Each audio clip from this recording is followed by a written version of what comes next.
ನೀನೆಂಥ ಚಾಲಾಕಿ ಹುಡುಗಿ ಅಂತ ನನಗೆ ತುಂಬ ಚೆನ್ನಾಗಿ ಗೊತ್ತು. ನಿನ್ನ ಚಾಲಾಕಿತನ ಎಲ್ಲ ಈ ದೇವ್ ಹತ್ರ ನಡೆಯಲ್ಲ ಲೀಲಾ. ಈ ದೇವ್ ಹತ್ರ ಸಿಕ್ಕಾಕೊಂಡವರು ತಪ್ಪಿಸ್ಕೊಳ್ಳೋದಷ್ಟು ಸುಲಭ ಅಲ್ಲ. ನಿನ್ನೊಳ್ಳೇದಕ್ಕೆ ಹೇಳ್ತಿದ್ದೀನಿ ಲೀಲಾ, ನಿನ್ನ ತಂಗಿನ ನನ್ನಿಂದ ದೂರ ಮಾಡೋ ಪ್ರಯತ್ನ ಮಾಡಬೇಡ. ಅದರಿಂದ ನಿನಗೂ ಒಳ್ಳೇದಲ್ಲ, ನಿನ್ನ ತಂಗಿಗೂ ಒಳ್ಳೇದಲ್ಲ.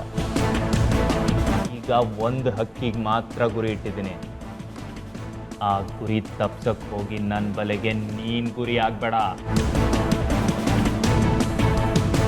ನಿಂತ್ಕೊಳ್ಳೆ ಅಲ್ಲೇ. ಏನು ಹಾಗೆ ಹೊಡ್ತಾ ಇದೆಯಾ? ನೀನು ಇಲ್ಲಿ ಬಂದಿದ್ದು ಕಂಪ್ಲೇಂಟ್ ಕೊಡೋದಕ್ಕೆ ತಾನೆ? ಬಾ, ಕಂಪ್ಲೇಂಟ್ ಕೊಡು. ಬಾ ಬಾರೆ.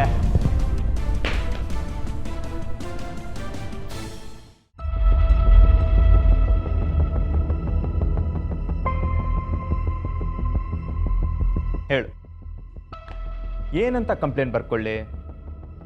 ನಿನ್ನ ತಂಗಿ ಮದುವೆ ಆಗಿರೋನ್ ಹಿಂದೆ ಹೋಗಿ ಅವನ ಸಂಸಾರನ ಹಾಳು ಮಾಡೋದಕ್ಕೆ ಹೊಂಚಾಗ್ತಿದ್ದಾಳೆ ಅಂತನಾ, ಅಥವಾ ಸೂಸೈಡ್ ಅಟೆಂಪ್ಟ್ ಮಾಡಿದ್ದಾಳೆ ಅಂತನಾ?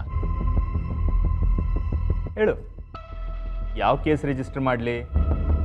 ಯಾವುದೇ ಕೇಸ್ ರಿಜಿಸ್ಟರ್ ಮಾಡಿದ್ರು ನಿನ್ನ ತಂಗಿ ಸೆಲ್ಲಲ್ಲಿರ್ತಾಳೆ, ಇಲ್ಲ ನನ್ನ ತೋಳಲ್ಲಿರ್ತಾಳೆ. ಇಲ್ಲ, ನನ್ನ ತಂಗಿ ಜೀವನ ಹಾಳು ಮಾಡಕ್ ನಾನು ಬಿಡಲ್ಲ. ನನ್ನ ಪ್ರಾಣ ಹೋದ್ರೂ ಸರಿ, ಅವಳನ್ನ ಕಾಪಾಡ್ಕೊಂತೀನಿ.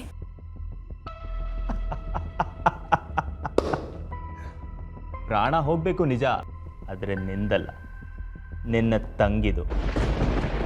ಈಗಾಗಲೇ ನೀನೇ ನೋಡಿದ್ಯಲ್ಲ, ನಿನ್ನ ತಂಗಿನ ನನ್ನಿಂದ ದೂರ ಮಾಡೋ ಪ್ರಯತ್ನ ಪಟ್ರೆ ನಿನ್ನ ತಂಗಿ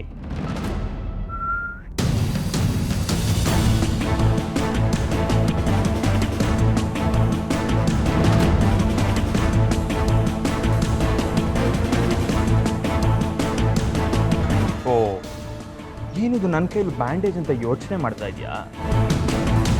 ನಾನು ಅಷ್ಟೇ, ಪ್ರೀತಿಸೋರ್ಗೋಸ್ಕರ ಪ್ರಾಣ ಕೊಡೋದಕ್ಕೂ ಸಿದ್ಧ ಇದೆ.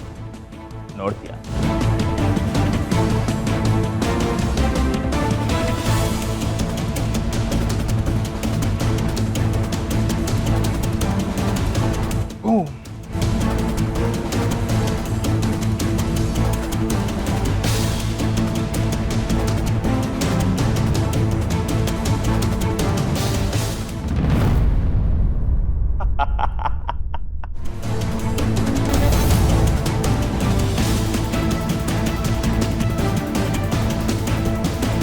ನೋಡಿದ್ಯಾ ಎಷ್ಟು ರಕ್ತ ವೇಸ್ಟ್ ಆಯಿತು ಅಂತ ಗೊತ್ತಾ? ನಿನಗೆ ಇನ್ನೊಂದು ವಿಷಯ ಗೊತ್ತಾ? ನಿನ್ನ ತಂಗಿ ಹೀಗೆ ಮಾಡ್ಕೊಳ್ಳೋದಕ್ಕೆ ಕಾರಣ ನಾನಲ್ಲ, ನೀನು. ಹೇಗೆ ಅಂತ ಯೋಚನೆ ಮಾಡ್ತಿದ್ಯಾ? ನಾನು ನಿನ್ನ ತಂಗಿ ನಮ್ಮ ಪಾಡಿಗೆ ನಾವು ಆರಾಮಾಗಿದ್ವಿ. ನೀನು ಮಧ್ಯ ಬಂದು ಕಡ್ಡಿ ಅಲ್ಲಾಡ್ಸಿದ್ದಕ್ಕೇನೆ ಇಷ್ಟೆಲ್ಲ ಆಗಿತ್ತು. ನೀನು ನಿನ್ನ ಪಾಡಿಗೆ ನೀನು ಆರಾಮಾಗಿದ್ದಿದ್ರೆ ನಮ್ಮ ಪಾಡಿಗೆ ನಾವು ಜಾಲಿಯಾಗಿ ಆರಾಮಾಗಿದ್ಬಿಡ್ತಿದ್ವಿ.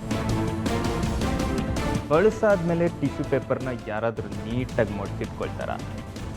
ಹಾಗೆ ನಿನ್ನ ತಂಗಿನೂ ನನಗೆ ಸಾಕು ಅಂತ ಅನ್ನಿಸ್ದಾಗ ನಾನೇ ಬಿಟ್ಕೊಡ್ತಿದ್ದೆ.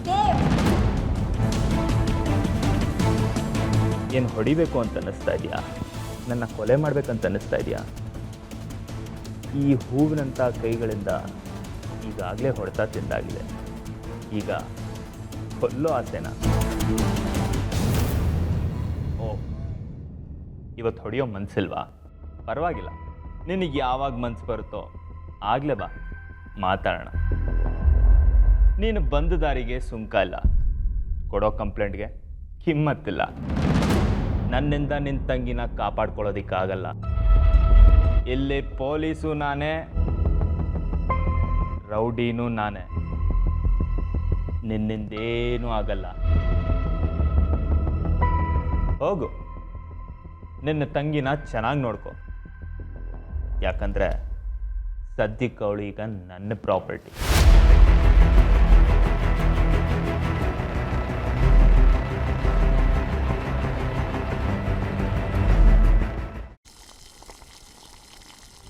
ನಿನ್ನೊಳ್ಳೇದಕ್ಕೆ ಹೇಳ್ತಿದ್ದೀನಿ ಲೀಲಾ, ನಿನ್ನ ತಂಗಿನ ನನ್ನಿಂದ ದೂರ ಮಾಡೋ ಪ್ರಯತ್ನ ಮಾಡಬೇಡ. ನನ್ನಿಂದ ನಿನ್ನ ತಂಗಿನ ಕಾಪಾಡ್ಕೊಳ್ಳೋದಿಕ್ಕಾಗಲ್ಲ.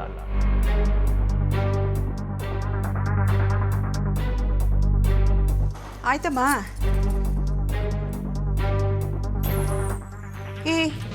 ಏನೇ ಆಗಿದೆ ನಿನಗೆ? ಅಷ್ಟೆಲ್ಲ ಹುಷಾರಾಗಿರು ಅಂತ ಹೇಳಿ ಹೋಗಿದ್ರು ಚುಕ್ಕಿನ ಈ ಸ್ಥಿತಿಗೆ ತಂದೆ. ಆಸ್ಪತ್ರೆಯಲ್ಲಿ ಮೆಡಿಸನ್ನ ಮರ್ತು ಬಂದೆ. ಈಗ ನೋಡಿದ್ರೆ ಒಲೆ ಮೇಲೆ ಪಾತ್ರೆ ಇಟ್ಟಿದ್ಯಾ, ನಿನ್ನ ತಲೆ ಎಲ್ಲೆಲ್ಲೋ ಓಡ್ತಾ ಇದೆ. ಈಗ ನಾನು ಹೇಳಿದಾದ್ರೂ ಅರ್ಥ ಆಯ್ತಾ? ಇಲ್ಲಮ್ಮ, ನಾನು ಆ ದೇವ್ ಬಗ್ಗೆ ಏನು ಹೇಳಿದ್ರು ಚುಕ್ಕಿಗೆ ಅರ್ಥನೇ ಆಗ್ತಿಲ್ಲ. ಅವಳಿಗೆ ಹೇಗೆ ಅರ್ಥ ಮಾಡಿಸ್ಲಿ? ಆಗಲ್ಲ, ನಿನ್ನ ಕೈನಲ್ಲಿ ಅಡುಗೆ ಮಾಡೋಕ್ಕಾಗಲ್ಲ. ಬಾಯಿ ಕಡೆ, ನಾನೇ ಮಾಡ್ತೀನಿ. ಕೌಸಲ್ಯ, ಯಾಕೆ ಅವಳ ಮೇಲೆ ಹಾಗೆ ರೇಗ್ತಾ ಇರ್ತೀಯ? ಒಂದಲ್ಲ ಒಂದು ಕಾರಣಕ್ಕೆ ಅವಳನ್ನು ಬೈತಾನೇ ಇರ್ತೀಯಲ್ಲ. ಹೌದೌದು, ನನಗೆ ಬೈಯೋದೇ ಚಟ. ನಾನು ಇಷ್ಟೆಲ್ಲ ಬೈತಿದ್ರು ಅವಳು ಮಾಡೋ ಎಡವಟ್ಗಳನ್ನ ನಿಲ್ಲಿಸ್ತಿಲ್ಲ. ಅವಳು ಹೀಗೇ ಎಡವಟ್ ಮಾಡ್ತಾ ಇದ್ರೆ ಎಲ್ಲಿ ಅವಳು ಬದುಕನ್ನ ಹಾಳು ಮಾಡ್ಕೊಳ್ತಾಳ ಅನ್ನೋ ಭಯ. ಈಗ ಹಾಳಾಗಿರೋದು ನನ್ನ ಚುಕ್ಕಿ ಬದುಕು. ಅದರದ್ದೆಲ್ಲ ನಿಮಗೆ ಹೇಗೆ ಹೇಳಿ? ಸರಿ ಹೋಗ್ತಾಳೆ, ಜೀವ ಇಲ್ಲದೆ ಇರೋ ಇವುಗಳೇ ಸರಿ ಹೋಗ್ತಾರೆ. ಅಂಥದ್ರಲ್ಲಿ ಈ ಎಲ್ಲರಿಗೂ ಸಹಾಯ ಮಾಡೋ ಜೀವನ ಅವಳು ಸರಿ ಹೋಗಲ್ವಾ? ಸಹಾಯನ ಇವಳಿಂದ? ಇವಳು ಮಾಡೋ ಎಡವಟ್ಟಿಂದ ಸಹಾಯ ಮಾಡಿಸ್ಕೊಂಡವರು ಸಾಯದೇ ಇದ್ರೆ ಹೆಚ್ಚು. ಹಾಗೆಲ್ಲ ಮಾತಾಡಬೇಡ ಕೌಸಲ್ಯ. ಅವಳು ನೋಡು, ಗಾಯ ಆಗಿರೋದು ಚುಕ್ಕಿಗಾದ್ರೂ ನೋವಾಗಿರೋದು ಇವಳಿಗೆ. ತನ್ನ ತಂಗಿಗೆ ಹಾಗಾಯ್ತಲ್ಲ ಅಂತ ಎಷ್ಟು ನೊಂದ್ಕೊಂಡಿದ್ದಾಳೆ ನೋಡು. ತೋಳಿ ಮೇಡಮ್, ತಮ್ಮ ಕೆಲಸನ ಮುಂದುವರಿಸಿ, ಏನು ಬೇಕಾದರೂ ಮಾಡಿ.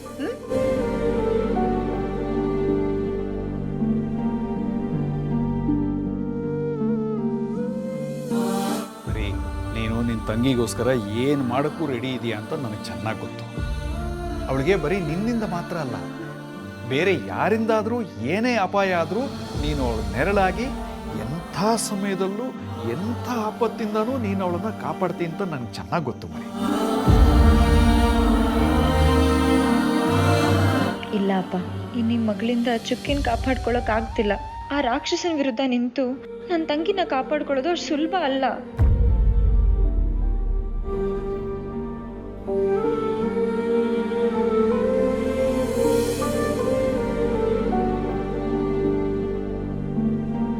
ಅವಳಿಗಿಂತ ಮುಂಚೆ ನೀನ್ ಯಾಕೆ ನನ್ನ ಕಣ್ಣಿಗೆ ಬಿದ್ದಿಲ್ಲ?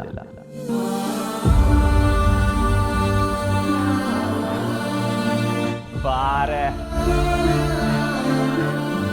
ನನ್ನಿಂದ ನಿನ್ನ ತಂಗಿನ ಕಾಪಾಡ್ಕೊಳ್ಳೋದಿಕ್ಕಾಗಲ್ಲ.